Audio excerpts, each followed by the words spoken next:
ኢትዮጵያ ስትጠራ መጀመሪያ የሚመጣው ምንድነው? ኩራት፣ ነፃነት፣ ሉዓላዊነት። አዎ የእውነት ዲፕሎማሲ በወረቀት ላይ የተጻፈ ታሪክ ብቻ አይደለም፣ የኖረ የተፈተነና ያሸነፈ እውነት እንጂ።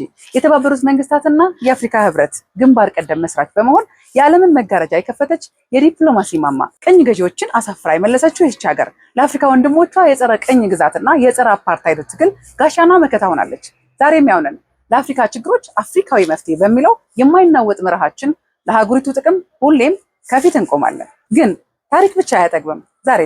ዛሬም ብሔራዊ ጥቅማችንን አስቀድመን ዓለምን እያስገረምን ነው።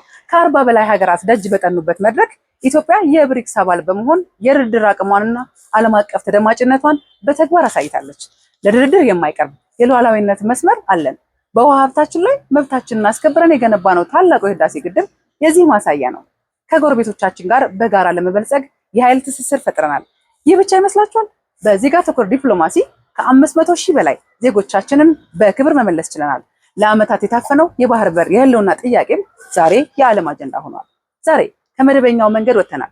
የአፍሪካ የዲጂታል ተጽዕኖ ፈጣሪዎች ወደ ምድራችን መጥተው የተፈጥሮ ውበታችንና የእንግዳ ተቀባይነት ባህላችንን ለዓለም እንዲመሰክሩ አድርገናል። የተሳሳቱ ትርክቶች ፈርሰዋል። እውነቱ በርቷል። ኢትዮጵያ ትናንትም ዛሬም ነገም የዲፕሎማሲ መሪ ናት። ቅድስት ዘውዱ ነኝ። እንደዚህ ያሉ አጫጭር መረጃዎች እንዲደርሷችሁ ፋና ዲጂታልን ይወዳጁ።